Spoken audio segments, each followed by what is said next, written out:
Hey guys, so I was just about to sit down and start editing my channel trailer. Lord knows it's about time I actually had one.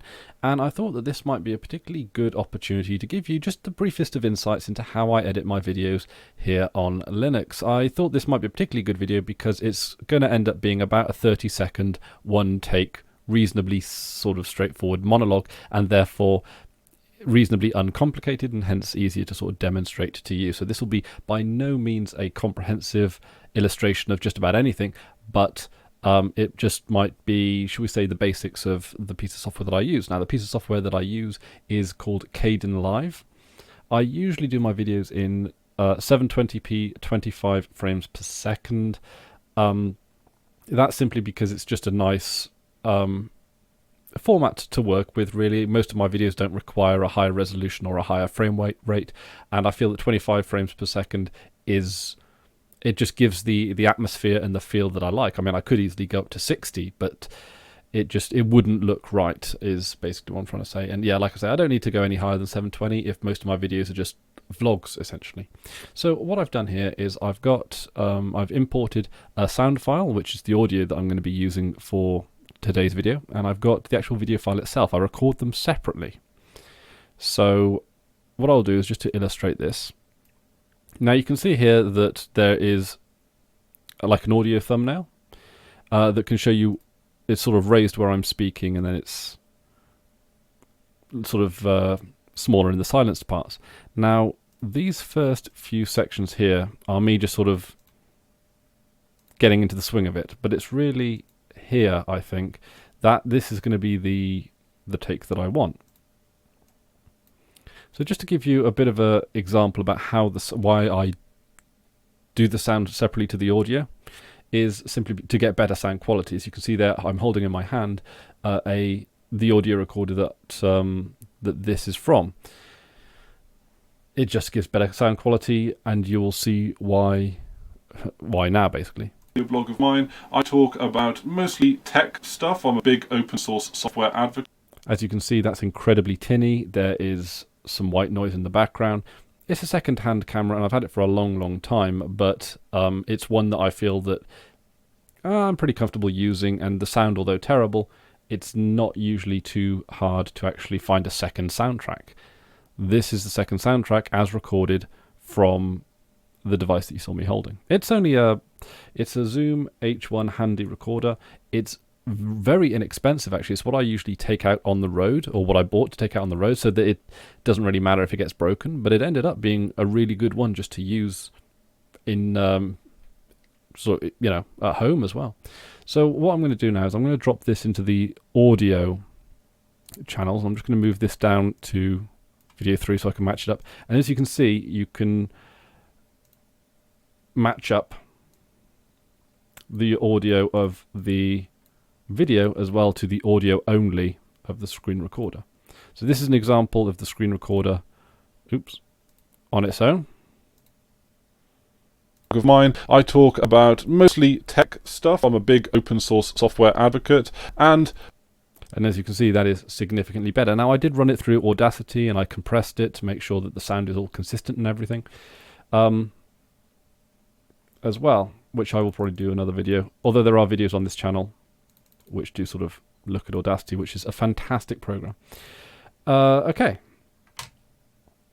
so this section is what we're going to really need to use. So I can press Shift and R, just do a quick cut, and I can get rid of these two here. And then I can, if I hold down Shift, I can draw a square and select this and move this right down. Now, sound clips can be used, like I can just as easily edit from up here as well. But the reason I do that is simply, it's how I'm used to working and how easy it is. But you can use this piece of software in so many different ways, and it favors so many different use styles that you can often end up doing or completing a task completely differently to anyone else. So what a lot of people do is they'll perhaps clap their hands or have like a spike in the audio so that it's easy to match up.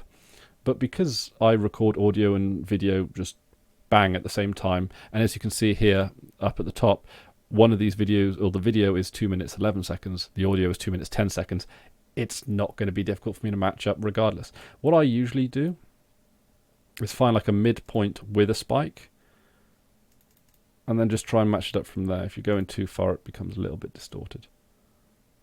And that looks pretty matched up to me. And you can match it up right to the frame. So if you're doing 60 frames per second, you can match it up a lot closer than if you're doing it 25. But this now, I'm going to mute the video channel. I'm going to have the audio channel carry on. And I am a big user of the internet, and you will see various recommendations. Now, I don't know if this is going to come through on the recording, but that lip sync is synced up nicely. And it's always worth just double checking to see whether or not, just double checking the lip sync, because it's one of the things that you can easily just not notice it or forget about it, but it's the first thing that will be picked up on by someone watching it, even if it's just slightly out. So I'm just going to trim, so I'm going to hold down Control to select multiple things, and then Shift and R, and then just remove these. I can use a spacer tool, and this can drag multiple things together. What I can also do is join these two together. I can right click and then group the projects. So now I've effectively got one clip. It's as easy as that. Since this is only one take, I might as well just ungroup them. And I have muted the audio on this track, and this carries through onto rendering. Another useful trick is you see this selector thing here, which it stays consistent. What I've done in the past is if I've done like a long video that needs to be split up into shorter sections, you can render, just say the first 10 minutes of a video there, and then just move it to the side and then do another 10 minutes there. So there's loads of features to this. It's not the most stable piece of software in the world, but that being said, it's 10 times better than it was only a couple of years ago, and it's my personal preference, and I think it works really, really great, particularly on Linux Mint. Linux Mint uses fantastic codecs for encoding the video files, and that's almost in a single reason why I use Mint, is because they take their multimedia just that little bit more seriously than Ubuntu, but you've got all the compatibility things as well. So I'm just going to, now this bit here, is this need cutting out? Sort of online stuff here. Okay, I should actually ultimately be doing this. Oop. There we go. I should ultimately be doing this from beginning to end rather than just picking out random bits that don't look right. So my name is Christopher Ware, and this is my corner of the internet. Here on this little video blog of mine, I talk about mostly tech stuff. I'm a big open source software advocate, and I am a big user of the internet. And you will see various recommendations, reviews, vlogs about sort of online stuff here. And feel free to check out a few videos, and if you enjoy it, I'd really appreciate a subscription. So thank you very much for watching, and enjoy the rest of the channel. Toodaloo. And there we go, then I just sort of turn off the camera and the mic there. So I think the best place to end the video Enjoy is the rest of the channel. Toodaloo. I try and give it a little bit, maybe a second or two after the end of the speech. There we go. 31-second one-take wonder. That was a good prediction. I'm glad that one landed. Okay, so there we go. Now, as you can see, there's a lot more I can do with it. I can do transitions and effects. We can do lots of effects, both audio and visual. Color correction, so you've got you can tint it. Color correction. You've got white balances, levels, 3-point balance. A lot of this stuff is, to be honest, over my head. You've got fades, obviously. You've got fun. You've got, so there's a lot of stuff you can do, which is what I quite like. So I'm usually a fan of, if I'm filming in somewhere I haven't filmed before, I'll put the auto setting on my camera, and 10 times out of 10, that will do the job for me. Okay, I have yet to come across a situation where the auto feature or the auto function in the camera doesn't do at least an adequate job. When I'm filming in somewhere I'm a lot more familiar with, then I will use custom settings so that I just don't have to do them later on in the process, because any effect that you add will then increase the rendering time and so forth.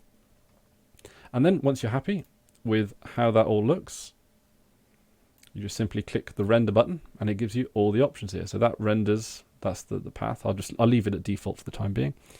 So here we have a lot of encoding options, which is always good. I don't use things like the DVD one very much, because who burns to DVDs anymore? So I usually MP4 or web, particularly the WebM format, are the two that I tend to use, I think, and then audio only if I require audio only. But pretty much everything can be done in MP4 now. I know some of you are going to just point out, well, MP4 is not really an open source codec, and that is true, but it is also a very good codec, and it also encodes very, very quickly, and it's also practically universally recognized. Although that being said, WebM is as good in pretty much every other single way, except it just takes a little bit longer to encode. But you do actually get a better economy for file size and so forth. But I'm just going to go with the old MP4, the H.264, and the AAC is for the audio.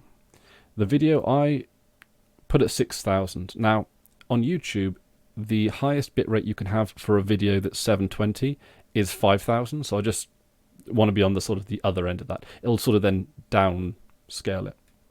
And audio is 192, which is more than enough for sound. I can't remember what the highest audio bitrate is. 256 kilobytes a second, maybe? Or 128. But either way, 192 will fit the bill. You can do full project or just the selected zone, and then render to file. And then, boom, job's a good one. Anyway, I hope you've enjoyed this small insight into how I make my videos. Thank you very much for watching, and until next time, I've been Chris Ware, and you've been awesome. Take care now.